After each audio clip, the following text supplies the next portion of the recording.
Before we proceed further, I'd like to acknowledge that our college is located on the native land of the Hahamungna tribe of the Tongva Nation.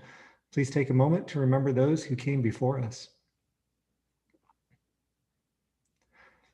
This is also a time to remember the urgency of now and the Black Lives Matter movement call to action in response due to the countless BIPOC lives lost due to state's violence and police brutality. I'd also like to take a moment to acknowledge that members of the Armenian community are hurting due to the ethnic cleansing that is happening in that region.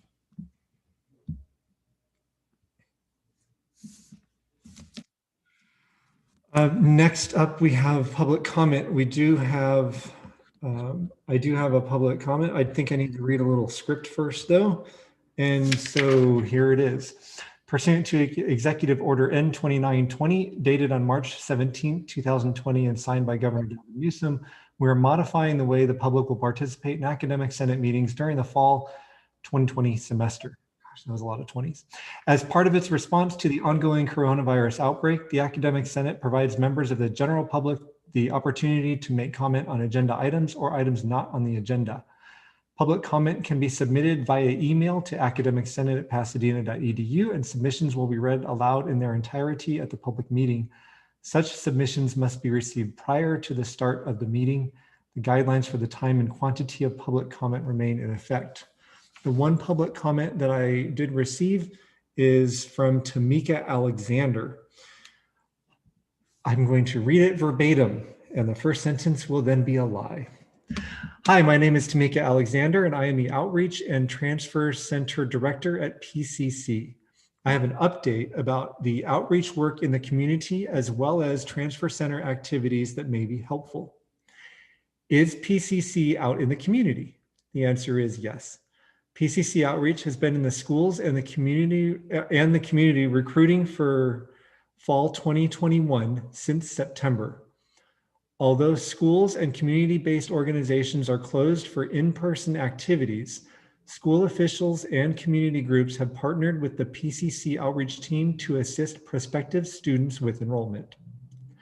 Beginning December 1st, PCC Outreach is hosting virtual PCC application days at local area high schools. The outreach office will assist over 1,000 students during the month of December. Upon completion of the application, students are given information about programs and services and the next steps. The Transfer Bound Team, a program designed to support Black and African American students' outreach and transfer, will be out at the schools helping students apply to PCC. Now, an update from the Transfer Center. Transfer season is here. Historically, November 30th has been the deadline for both the CSU and UC system. However, this year, the deadline has been extended to December 4th. This past weekend, the Transfer Center team supported students on Saturday and Sunday with the transfer process. Please encourage students to join a Zoom drop-in session hosted by the Transfer Center. Students can go to the Transfer Center website and click on Meet with a Transfer Advisor. We are happy to share a live transfer staffer is only a click away. For more information, or if you would like to join us at the schools or in the community, please contact Tamika Alexander, Director of the Outreach Office and Transfer Center at tmalexander@pasadena.edu. And I'm putting that email address in the chat. Are there any other public comments? Yes, I do. Eduardo, go ahead. Thank you. Thank you, Professor Hennis.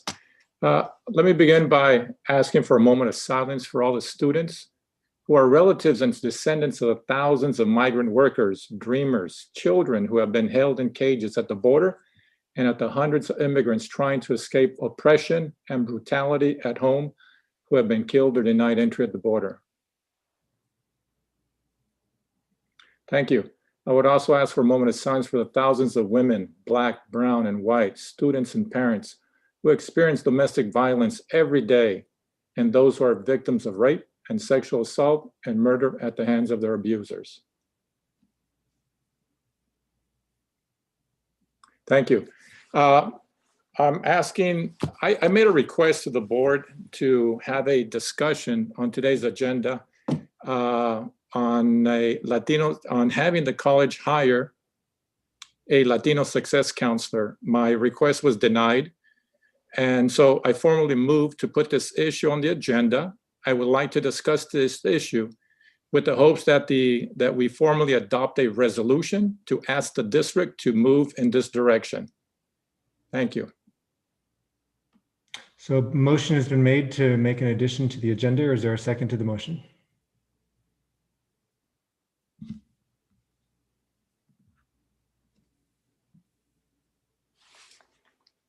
I do not see a second. Thank you.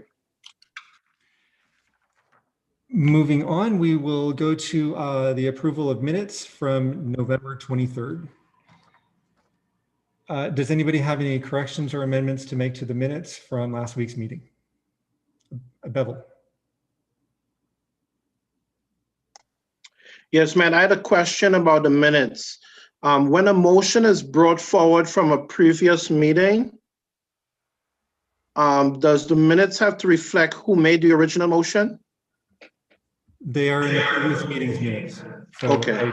I don't think so. Okay, thank you. Sure. Anything else? The whole idea is we need a record of who has made the motion, and since the record does exist, it may be redundant to include it in both. It wouldn't be wrong to include it in both, but it's not that we don't have the information. Thank you. Mm-hmm. Okay, are there any other comments, questions, amendments to the minutes? Then those are approved by unanimous consent. Cool. Next up, we have constituency reports. We actually do not have an FA report because we are meeting on an off week and President Whitworth was not able to join us. However, I did send him the question that related to the sabbatical leave committee, a procedure document. And he indicated that because sabbatical leave is a leave, it is a contract issue and it should be included in all of our collective bargaining agreements. In response to if there was a reason that the Academic Senate was not given a heads up that something with our name on it was being altered, he said there wasn't a reason that we weren't notified. So I'm going to take that to be that it was an oversight, and then I will connect with him in the future to make sure that if any bargaining occurs and the words academic and Senate appear in that order, that we should at least be given a heads up on that. Anyway, so he did give me permission to share that out in his stead. That said, we will move on and ask if there is an adjunct faculty report. No report at this time. Thank you. Is there a classified Senate report? It's going to be a fast meeting, isn't it? Is there a classified, that was a classified. Is there an associated student report? I have nothing to report. Cool, but it's good to have you here. Is there an MA report? I'll just follow suit. That'll be a negative. Yeah, that suit's going to get worn by a lot of people. We've had 3 business days since our last meeting, and I have actually nothing to report. Is there a vice president's report? I don't have a report either. All right. Is there a secretary's report? No report, thank you. Okay. There's not really a treasurer's report because there's been no change to the balances since last week. Moving right along. I've not received any committee share outs because I don't think any committees have met. Veronica, do you have any committee share outs? I have none. No. All right. We also have no consent items, no appointments to make. It's been a quiet 3 days. Further, guided pathways will not be, Miriam is out today and will not be presenting on guided pathways. And this is truly going to be the fastest meeting in the history of the Academic Senate. As soon as I say that though, right? Okay, the next agenda item is Academic Senate Goals Updates. This is an opportunity for anybody involved with the Academic Senate goals to weigh in. I will start. One Academic Senate goal is to include social justice SLOs at the course program and campus level. The Outcomes Committee hasn't met again just yet, so that thing is on hold. If anybody is involved with any of the other Academic Senate goals, now is the time. Bevel. Yes, I'd just like to continue to encourage everyone to sign up for the Freshman 15 initiative. I think working with the outreach and transfer program is our intention. So we'll continue to work with them in order to achieve the goal of bringing our African-American student population from 3.8 to 10%, as well as improving our reputation within the PCC community. Thank you. I think you mean PCC's reputation, right? Yes. Within the African-American community in Pasadena. Right. Okay, cool. Wanted to make sure we had the correct scope on that one. Thank you. Any other updates on our goals? Then we are moving on. I'm going to take a moment in this off week that we are in this meeting that we're zooming through to thank you all for showing up. You didn't expect that we were going to have to. You're here. We're able to do business. I appreciate it. We are here because there are some needed things. I included these APs because we have already had the first read, and it seemed like a good time to go ahead and address them, just get them kind of off our radar. But the reason we are here really is on the next page. But I would like to invite Candace Jones, the Associate Vice President of Technology, to if you want to reintroduce these, you can, or I can jump to a motion. Maybe jump to the motion. Let's jump to a motion. Can I have a motion to approve these 4 APs? This is agenda item J1. I move to approve these 4 items. All right, thank you. That's Susan Bauer. Is there a second? Pardon? Jennifer. Jennifer Fubik. Gotcha. Thank you. Okay, so moved by Susan and seconded by Jennifer to approve item J1, these 4 APs. Is there anything in here that really affects faculty, Candace? No. I didn't think so. I looked through it and I went, yeah, that doesn't seem to apply to me personally, but can you just give us just a quick synopsis of what they are about?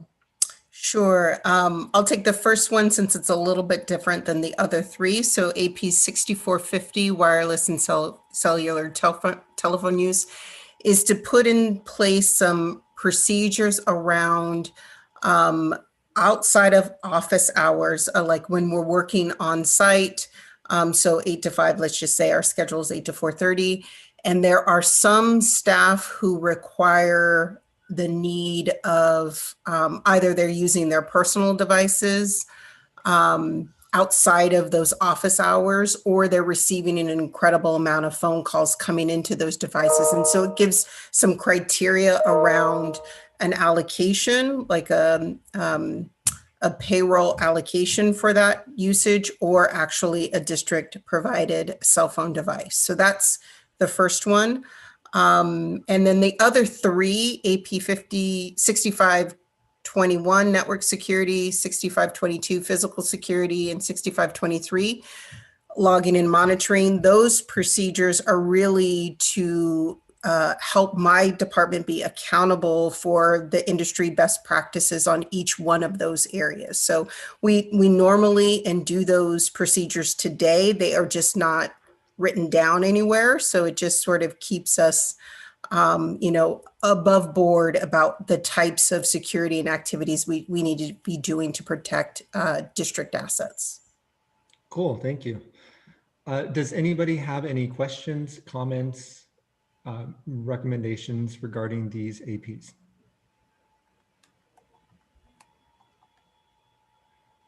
I got to apologize to you, Candace, for putting you in the hot seat like this. I know you had a lot to fend off here.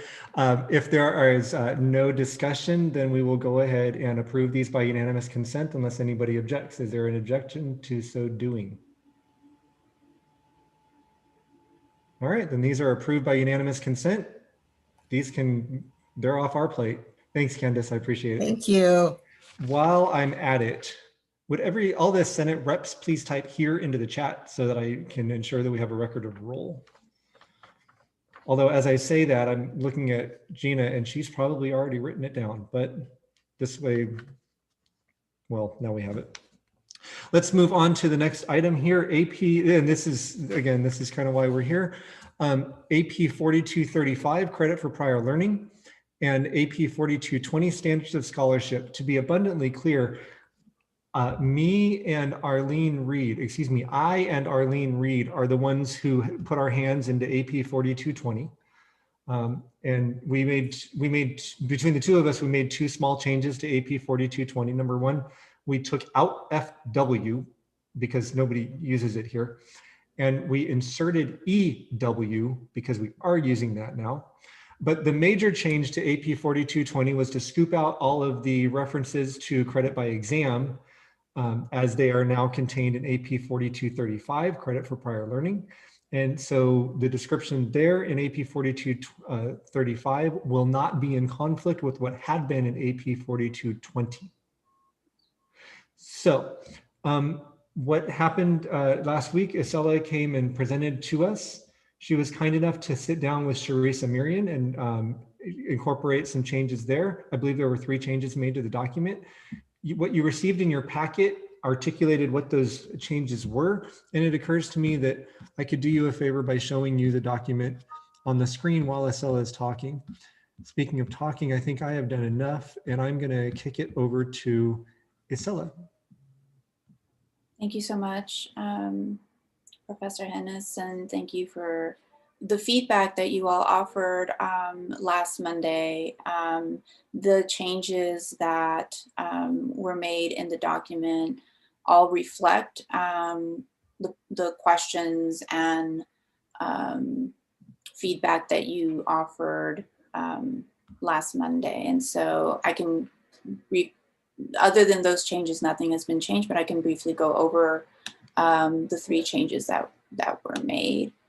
That first one, there was a concern brought up about articulation and whether or not every form of credit for prior learning would articulate to the 4-year institution. So after meeting with Charisse to discuss this, we added a section entitled Credit for Prior Learning Limitations. It was with her help that we identified the types of credit for prior learning that might not apply to transfer level credit courses at 4-year colleges and universities. So those are outlined there. The second change, there was a question about whether we needed to limit accepting advanced placement scores if those scores were earned before junior year of high school. And the answer to that was there really was no need for us to have that limitation. So that sentence was removed. The sentence originally read, the advanced placement examination must have been taken no earlier than the student's junior year of high school. And that sentence was removed from the advanced placement section. And finally, there was a question about whether or not the actual scores for the International Baccalaureate exam could be included in this AP, and so those scores were added. Cool, and I would like to thank you for remedying a couple of things that existed in 4220 that were kind of at odds with Title V. And I want you all to know that according to Title V, credit by exam is determined by area faculty, and this document reflects that. The previous one did not. And the grades given for credit by exam should be the same as what they would have been for on the course outline of record. So these were 2 corrections that I hoped would be made to 4220. They've been made in this document. So again, I appreciate that. Thank you again to Isela and her team for putting this together in record time. I will tell you, it started as a discussion in curriculum and instruction. And then I was working on 4220 with Miriam, and there was some overlap between those, between what we all were talking about. And then I was referred to Isela, was told that it was on her plate, and then we were able to get this all straightened out. All of this, again, pretty quickly. Is there a motion to approve? And then I will show you so that you can see. AP 4220, we've removed FW because I don't know what it is. And Arlene says nobody uses that. And then, wait, we didn't remove it because I don't know what it is. I don't know what it is. We removed it because Arlene says it's okay to do it. And then we included EW, the existence and description of it, and then removed all references to credit by examination, thus shortening this AP greatly. Can we have a motion to approve these two APs? So moved. Terry Stoddard. Thank you. Moved by Terry. And is there a second? Seconded. Seconded by Ken Simon. That one I got on that one. All right. So moved by Terry Stoddard, seconded by Ken Simon to approve AP 4235 and 4220. Is there any discussion? Then that motion carries. These APs are approved and we will be aligned with the state law. Yay. So I expect this will show up at next week or 2 weeks College Council's meeting. And that'll tie the bow on it. Next up, we have PCC's vision and values. And this has been over a year of work done by the Strategic Planning Standing Committee. And Crystal does such a great job of tying all this together, starting with the mission. So I'm gonna let her run with this. You're up, Crystal. You're muted. Let me unmute myself, and thank you for that. So let me just talk a little bit about what we did and how we did it. But the Strategic Plan Standing Committee started this actually back in September of 2019, and it was on every single agenda since then. And what we did is we reviewed mission and core values from colleges, community colleges and universities across the country. We spent a lot of time actively discussing and refining the wording for the vision and core values. It's quite a lively and very comprehensive conversation. What we tried to put into our brains is that the mission, vision, and values should complement each other to define the work of the college. And it should be used to guide decision-making, and we should use it for the basis for institutional evaluation and continuous improvement. So I'm pretty sure everybody is familiar with the mission statement of the college, which we adjusted a little over a year ago. So I think it's a little longer, maybe 2. And then we came up with, the first thing we worked on is the proposed vision statement. You have it up there somewhere, yes? Yeah, there. So, and what we were really, a lot of the conversation really centered around the idea of, we changed our mission to be very student focused. So our vision and our values should actually do the same thing for us. So we were very committed to having a vision and values that focused on students. And that is where the proposed vision statement came up, which you see before you, which is that every student at Pasadena City College is welcomed into a safe and dynamic learning community that, 1, affirms them and their experiences, 2, creates conditions for empowerment, critical thinking, and informed civic engagement, and provides the support needed to meet their personal, academic, and career aspirations. And if we had the other slide, which showed you the mission, you can see how the vision and the mission nicely slide into each other. And then finally, we worked really hard on the core values. We looked at a lot of core values, and that's where we came up with the list you see before you. We started off with the one we thought was the most important, which is academic integrity and excellence, and then worked our way down through the others. There's no hierarchy here. All of them are very, very important and very valuable. This is just the way they ended up on the screen. So do you have any questions for Matt and I on the vision or core values?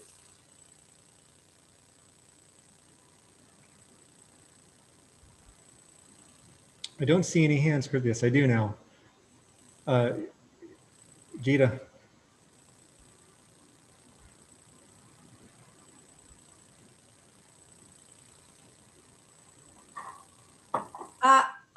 The only question I have is between uppercase and lowercase. It seems to be kind of half one way and half the other. So just visually speaking, if anti-racism is capitalized and commitment is capitalized, what happens to decision-making is that of a lower order. Sure, that wasn't intentional. Okay. It's how it rolled out. So we could either do the values in title case or in sentence case. Do you have a preference?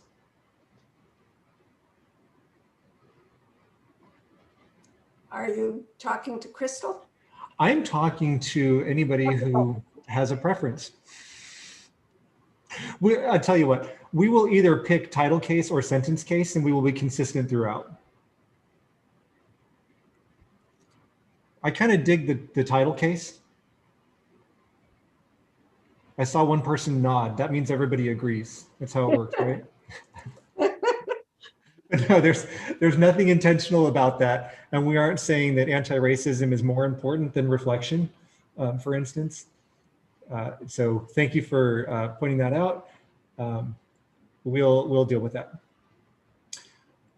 Folks, this involved posters and Post-its and gallery walks, and Alex did a lot of work with making sure that what we were working on made visual sense as we were working on it.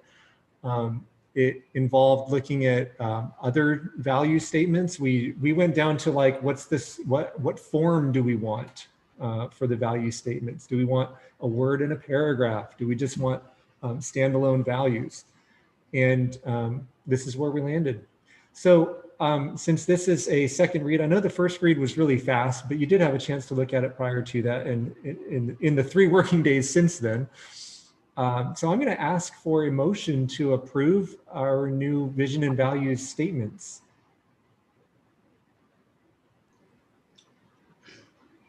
So moved, Terry Stoddard. Thank you. And in so doing, you are moving the meeting along. All right. Moved by Terry. Is there a second? Second, Gina. Second by Dr. Gina Lopez. All right, cool. Then it has been moved and seconded. Is there any discussion? I have. Sylvia, yes. Yes. I was wondering, when do we think is appropriate to reference these vision and values in our faculty duties in general?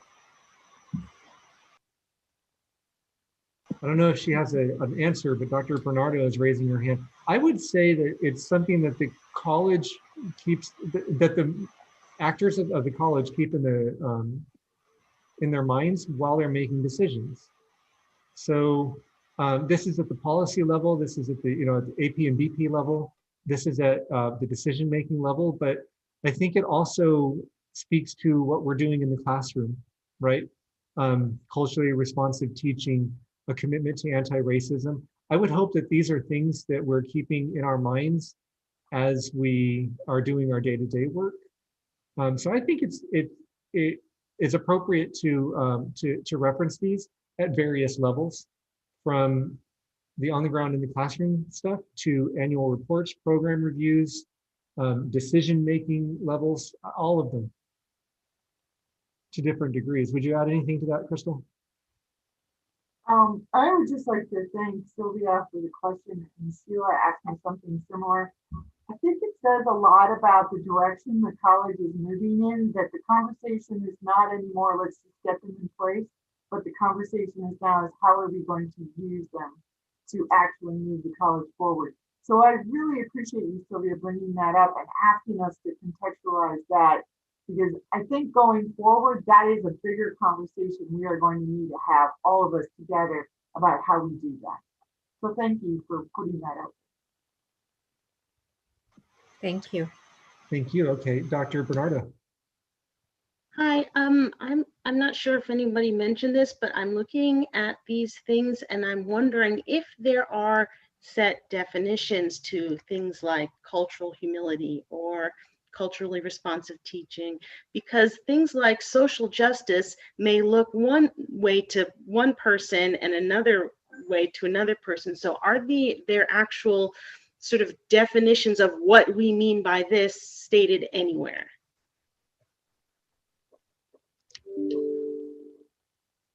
We didn't choose to define them as a committee. And part of what we were thinking by doing the tour here with these was, if there are things that aren't self-evident, that need explanation, then we need to know about that, because those are things that we can maybe address. I don't, Crystal, did you want to add to that? Could I just follow up for a moment? Sure. So, because just to take one thing, for example, social justice may look to one person, just as an example, as defunding police. To another person, it may look like just increased representation of underrepresented groups. So I think that it's vague enough that if we are to be promoting these things, we all need to be on the same page as to what these things actually are, kind of defined as, what we all agree that this is what we want. Otherwise, it just kind of seems like things are ethereal. Okay.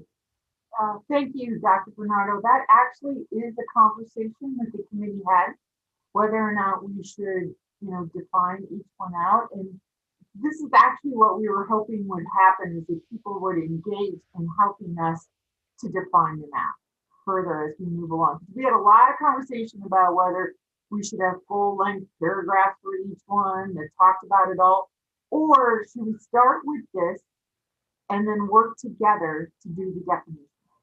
Because I don't think that the Strategic Planning Standing Committee should be the only one that discuss the definitions of each of these core values. I think this needs to be a campus-wide conversation that we engage in for quite some time. Because you are correct, everybody's going to look at this a little different. But I think that's the point of participatory governance and having us have deep conversations about the college and how we want the college to move forward. Thank you. Gita. I'm hoping that somewhere in here that we can address the fact that on the Foothill campus, teachers are free to talk about homosexuality being an abomination. And we're very upfront about the anti-racism, but we're not as much upfront here about the other ways that people are persecuted and students feel unsafe on the Foothill campus. So that's, it's encapsulated in the second to the last value, centering the identities and lived experiences of our campus community. But that doesn't somehow bring in the racist part. That gets a separate category. I hear you, but that's, I'm relating to the part of the conversation that happened in strategic planning.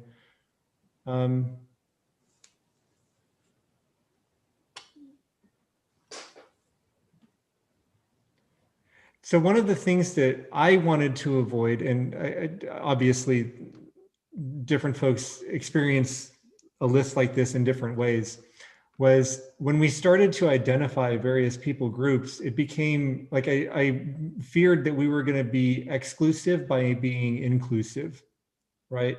So if we have a list of different categories, but we omit one by an oversight, let's say, then it has the appearance of being exclusive. And so rather than a list of categories, I wanted to see us be more general and broad. So it's an attempted inclusiveness, which is why we didn't include gender identity, sexuality, that sort of thing. I'm not saying it's the right way to go. I'm just, again, relaying to you some of the substance of what occurred during the strategic planning committee meetings. But I think Crystal's going to take a note on this one, and we can consider that issue. And with that, I will move to Anthony. Yeah, just want to echo Dr. Bernardo's point. I think it's really important that we operationalize these terms, but also think about what is institutionalization of these visions and values actually going to look like? And then how do we hold ourselves accountable to actually doing these things that we say we're going to do? Right. So, I mean, this looks great and it's amazing, but I want like process of how we're going to start actually implementing these things into our daily process.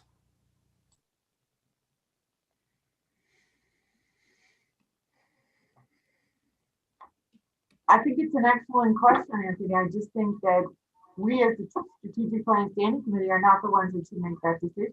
And that's where we wanted to bring these forward. We do believe they should be operationalized. We do believe they should be implemented campus-wide, but we don't feel that one standing committee should be doing that. This is a conversation we should all be engaging in, and exactly how we do that as a college. Your voice should be in this just as much as the members of the Strategic Plan Standing. We hope to continue this discussion about how we do implement these and how do we understand these as campus-wide core values, how they do go down into the classrooms, to our meetings, to our students, and all the conversations that we have. To get that, we just don't want to be the ones that say, this is how you're going to do it. And I think I can also point out that up to this point, PCC does not have a vision statement. And our value, this is an update to the values statements that we currently have. So that's not a counter to the question, but it's, I think, a step in the right direction here. And Dr. Bernardo. Is it possible that we pass these visions and value statements with the condition that we have to have this conversation and follow up on it within a certain amount of time, like set aside, I don't know, groups or committees, or to ask, I don't know, other faculty perhaps? I'm not sure exactly how to do it, but can we pass this conditionally that we will follow up on it and we will get more specific on what we do agree on that these things actually look like for us as PCC community? Procedurally, not exactly, because if it's approved, right? So would that mean that if this isn't actualized in 6 months, we rescind our approval is what I'm getting at, right? I would say once this does its tour and it goes to College Council, I mean, that's where the pressure starts, right? Now, let's start putting this into action in the committees that College Council has. You've seen it here. We bring it into the Academic Senate. Let's put this into action in the work of the Academic Senate, right? So it becomes, it's the onus of the campus community to embrace these and actualize them. I think your point is well taken. Let's not just, and I'm taking your point to be, let's not just pass these on paper. Let's pass these and then do something about the fact that they exist. My knowledge of our current college president is exactly that. If we're gonna have these on paper, we're gonna have them mean something. And I think that our kind of our campus consciousness of the folks that I've been working with this year and last year at all levels is just right for embracing something like this. Lindsay, your hand is up. Yes, I'd just like to add, I agree that nothing changes if nothing changes. And so I appreciate the fact that, it's wonderful in its vision and what we value, and we have to make sure that we're holding ourselves to this, but there must be accountability. And in an institution where there are so many various parties, and it can be easy to say, well, that's the institution's onus or whatever. I think we need to have real actionable steps and a timeline of when we're going to see what actions have been made and what needs to happen in order to make sure that this is happening. I just want to support what the others have said about it means nothing until we see it in action. And I appreciate what you're saying about the executive board and the administration and all that, but I think it also happens in our classrooms.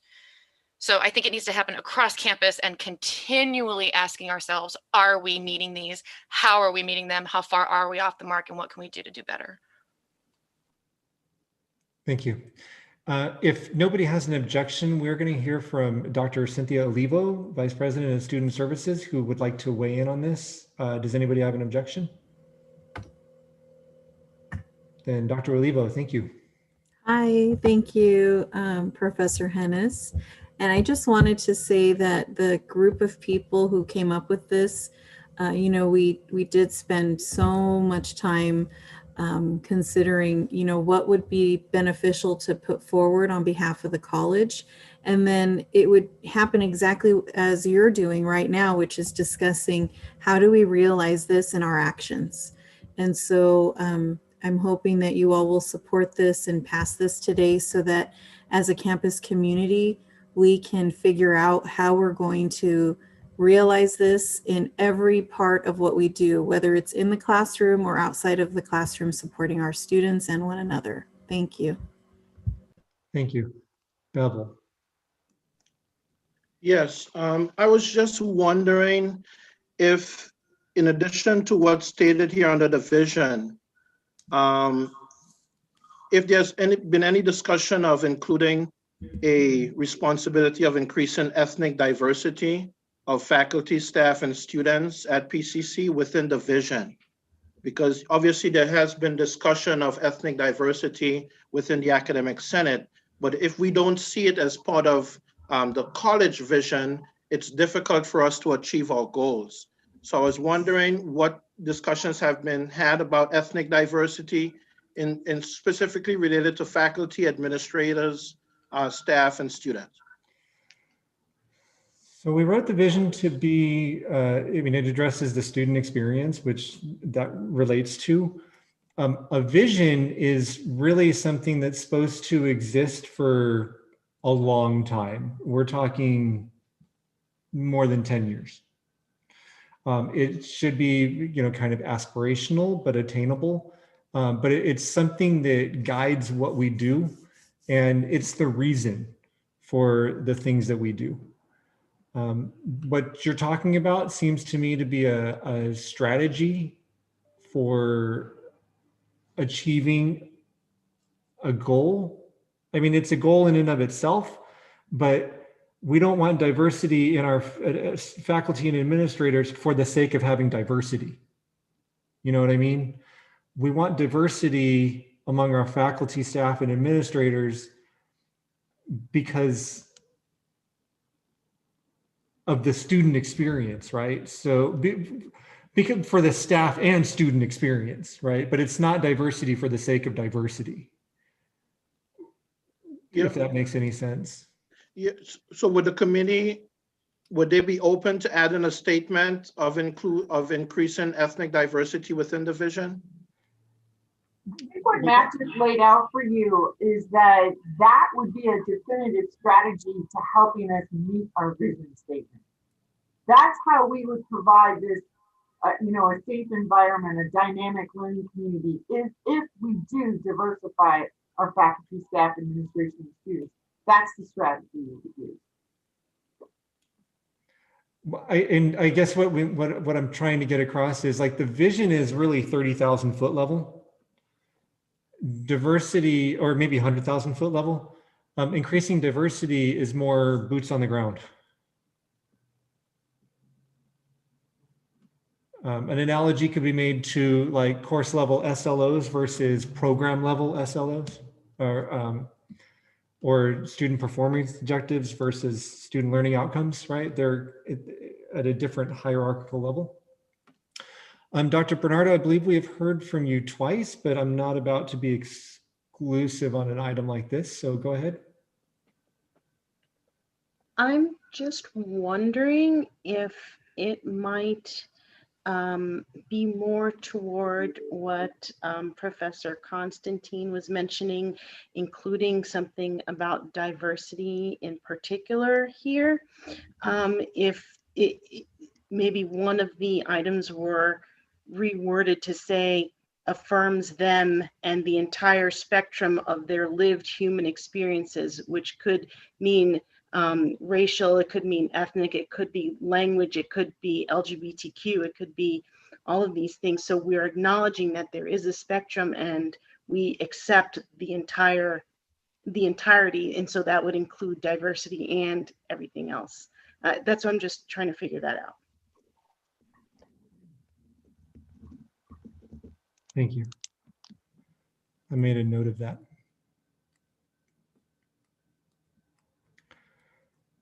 Does anybody have any further comment?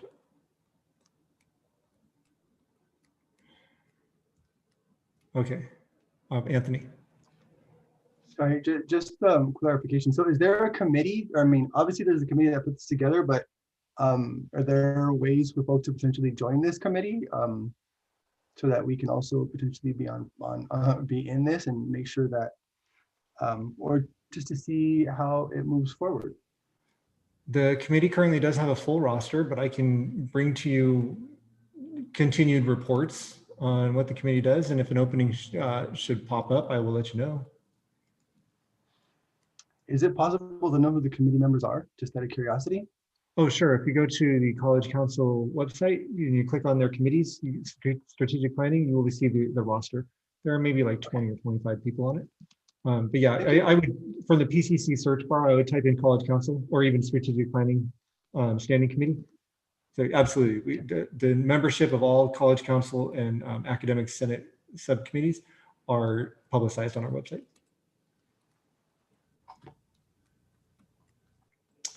All right, well, we do have a motion on the floor. It has been seconded. And it looks like discussion has petered out. And so it seems like we're time for a vote. Let's do this by roll call. Dr. Lopez?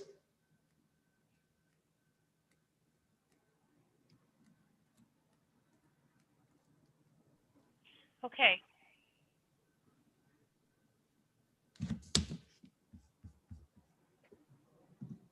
Richard Allen, Yes.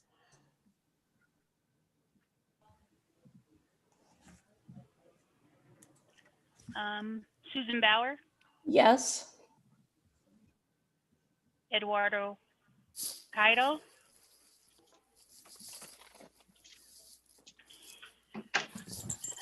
Israel Castro, Yes. Constantine, Abstain.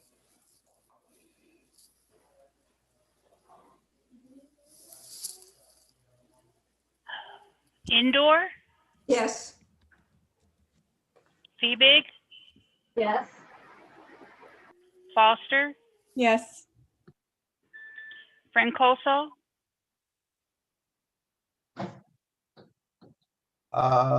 Abstain. Garson, Yes. Jaramillo, Yes. Jerome, Yes. Larson, King,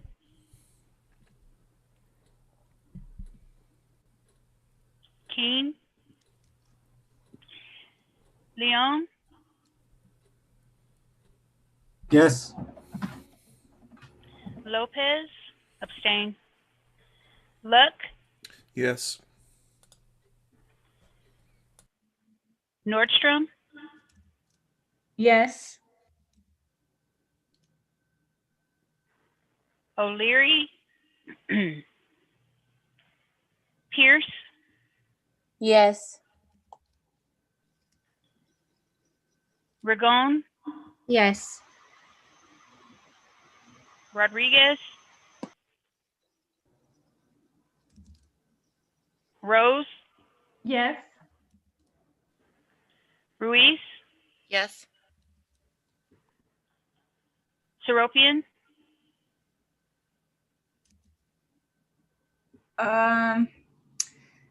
Abstain.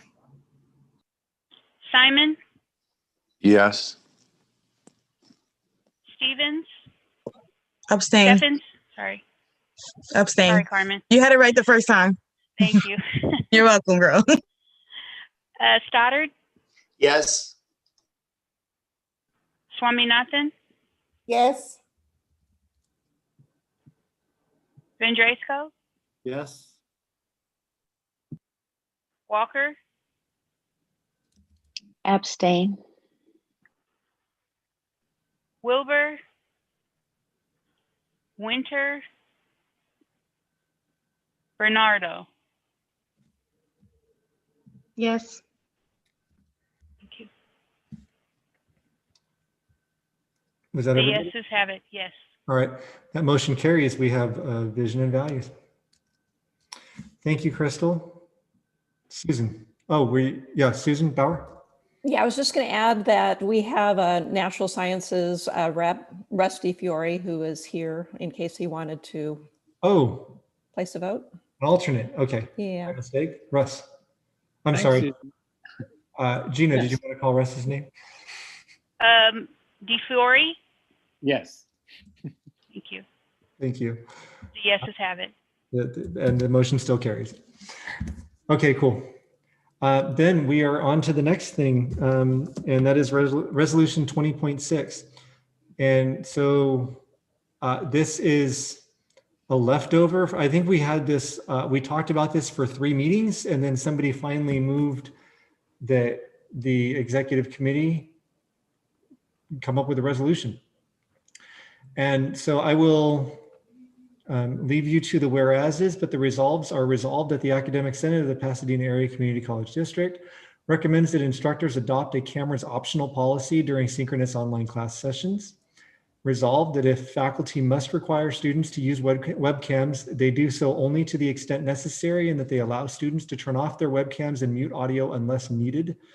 And resolved that every effort be made to inform students of any webcam requirements as soon as is practically possible, by including footnotes in the schedule of classes, sending emails prior to students prior to the start of class, and or including information about webcam requirements in the course syllabus. I included the and or because I can't guarantee the schedule of classes stuff. And I will tell you that I worked with Dr. Juni and Jacqueline Ceballos and Leslie Tirapelli on Wednesday, starting Tuesday, but on Wednesday, trying to get a note in the schedule of classes. And I asked if there could be one that was instructor specific. What that would have required, because registration started today, due to the timing of when it finally occurred to me to come up with, or to try that, it would have required every dean to contact every faculty member who's teaching in spring and get an answer on Wednesday about whether they were going to require cameras in any way, shape, or form. And so what ended up happening was a blanket note went into the schedule of classes saying for students to contact their instructors to learn whether any webcams would be required. It's not optimal. It's what we could do in the time that we had. So I will say this footnotes in the schedule of classes is something that I will push for moving forward should we continue to be remote in summer and beyond. But for now, this does put the onus on the students when they look at the schedule of classes, but on the instructors, as soon as they have students who are enrolled and they can access their rosters, to contact their students and let them know of any webcam requirements associated with their class. That's where I am with that. I move that we accept this resolution. You beat me to it. Thank you, Terry. So the motion is to approve or to accept resolution 20.6. Was that second, Donna? It was. Cool. So moved by Terry Stoddard, seconded by Donna Nordstrom to approve this resolution. Is there any discussion on the resolution? Yeah, Terry. I just want to thank you for your work last week. This was kind of what I thought would be a good way. I apologize for that extra work that everyone had to do, but it was timely. And I totally understand that we try to get it in, and that's been a part of the pandemic from the beginning. And I'm really comfortable with it going forward. And I appreciate you explaining the effort. But this gives, I think, faculty the options to work with our students in the best environment possible. So I really applaud your efforts the last week, and I thank you for it. Thank you. And you're welcome. So that you all can, so that you all know what I was referencing here, I am going to go ahead and pull up the schedule of classes. This is what happens when I go to PCC's homepage, click on Academics and Support, Schedule of Classes. We immediately see here that some instructors may require the use of a webcam. Please contact the instructor if you have questions about camera or other technology requirements. I appreciate Jacqueline Ceballos' work and Leslie Tirapelli's work in getting this statement crafted in a day and included in the schedule. I'm going to bring this back to the resolution. And I will tell you, I ran this by a couple of people, one of whom was Christina Zhang of Associated Students. I'm not going to tell you that they didn't have any concerns about this. And I addressed her via email, but I wanted to give you an opportunity if you wanted to, Christina, chime in. And I don't mean to put you on the spot. You don't have to, but if you want to, you have the ability now.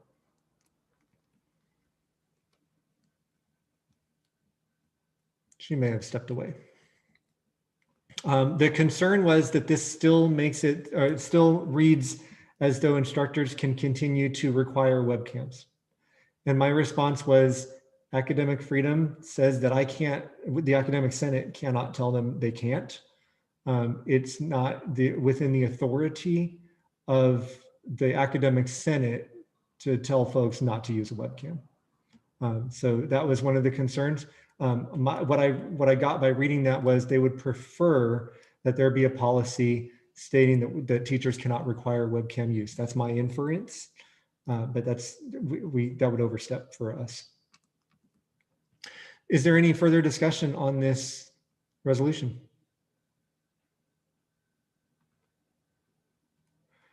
Cool. Do y'all want to do this by unanimous consent or a roll call vote? You know, I'm seeing nodding. Okay, so if there are no objections, we will approve these by unanimous consent. Are there any objections to so doing? Not a hand. This motion carries by unanimous consent. We have a resolution that I will send out today to all the faculty, in case you're wondering. Then we are now, we can stop. There's nothing for me to share on the next thing. Just stop this share. The next item on the agenda is to develop an anti-racist policy from the Academic Senate goals. It's not that I intentionally want to torpedo it, but when we divvied up the work, I didn't have anybody take this up as a goal. And if it's not something that we are going to do, we shouldn't have it as a goal. That said, this is a last chance for it. If somebody wants to jump on this ship and develop an anti-racist policy, then we will keep it as an Academic Senate goal. It would need to be developed by the end of the year. I, though, remind you that we have adopted a document of guiding questions looking at APs and BPs through a student-centered and anti-racist lens. But if anybody has any comments on this, then now's the time. Dr. Bernardo. Hi, I'm sorry, I'm just not really understanding that. So the Academic Senate should be developing an anti-racist policy. Is that what the goal is? Okay, I think so. And the reason that I have to say it that way is I've got to take you back to the end of August, I think it was, and we had a Senate retreat. And during that retreat, folks broke up into breakout rooms and they came up with the rudiments of Academic Senate goals. Within those notes was develop an anti-racist policy. And I included it in the Senate goals, and they were, but nobody could tell me what was meant by that. It was just, hey, that was, it was something that was put forth by somebody in our group. And we approved it as a goal, and it's on our agendas. It's the last goal that we have, develop an anti-racist policy is how it reads. But we approved it without fully knowing what was meant by it, what the intent was by it, because nobody defended it. I just didn't want to pull it then. And then a few meetings ago, we divvied up like who's interested in this goal, who's interested in that goal, and nobody claimed to be interested in developing an anti-racist policy. And then I thought about it for a while and I went, well, if nobody's interested in taking up the work on that one, then it shouldn't be a goal, because goals are something that we should achieve by the end of the year. And so that's kind of the history and where it sits now. We could go one of two ways. Somebody could say, no, I want to take that on, develop, form a group and then do it. That's fine with me. But if absent that, we shouldn't have it as a goal. I see Armia's hand is up. Hello, everyone. Yeah, I was just thinking, we did discuss the anti-racist handbook, and I feel like a few of us feel like, we're always volunteering for stuff and just hoping someone else will step up, like an ally or a co-conspirator or whatnot. But because we are, I'm saying we, not to name anyone, but I'll just say for me, I would personally feel privileged to work on an anti-racist statement or whatever we want to put out. Not because I'm just dying for stuff to do, but I just feel like it's important. The fact that people don't know what it is says a lot. So our college has put out an anti-racist, a whole handbook. So I feel like we will be in line with the college with coming up. So I'm willing to work with anyone who would like to. Again, I have a lot on my plate, but it's just something I feel that's important. And that's all I have to say about that. Okay, and I want to say I may have mischaracterized the Senate. I didn't mean to imply that nobody knows what it means. But when I asked what was meant by this, nobody responded. I'll leave it at that. I don't want to mischaracterize. But thank you for that, Armia. Lindsay. I would like to work with Armia on this. I will do that. Okay. So will I. And that was Dr. Lopez. So, and Dr. Bernardo, is that okay? Okay. I will as well. Anthony Francoso. Cool. I will help as well. Carmen Stevens. All right. These are going in the minutes. And Gita, your hand is up. Are you volunteering as well? There we go. So Armia Walker, Dr. Stevens, Dr. Bernardo, Dr. Francoso, Lindsay Ruiz, Gita Endor, and then Sylvia, your hand is up. Is this something you want to take on as well? Yes. And Sylvia Rigon. There's Dr. Gina Lopez. Oh, and Dr. Gina Lopez. How can I forget my colleague here? My goodness. Okay, cool. This item is off of our agenda as a remove, and it's back in our goals with some life. Either of the two results was fine with me. This is a good result, I think. Folks, that's it for our meeting. Are there any proposed future agenda items?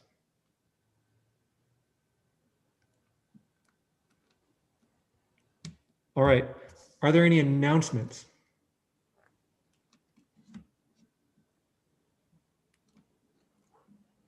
All righty then.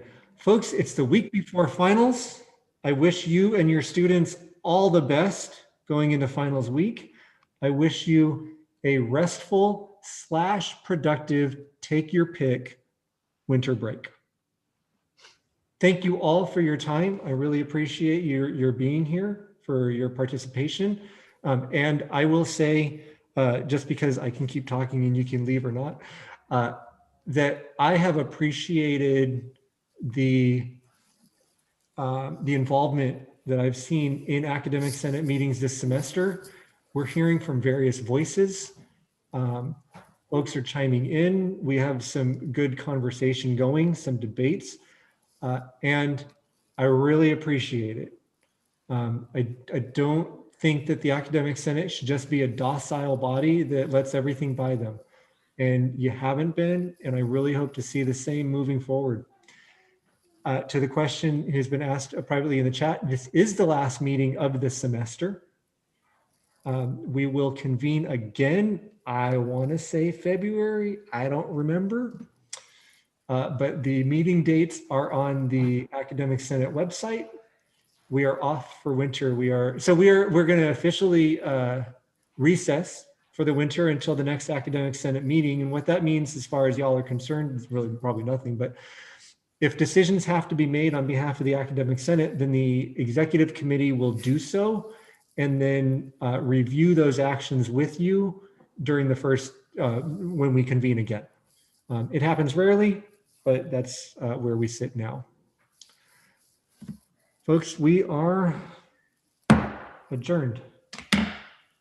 Enjoy the rest of your evening. Thank you, Matt. Thank you. Thank you, Matt. Thanks, everyone. Happy New Year. You as well. Thank you, Bye, Matt. everybody.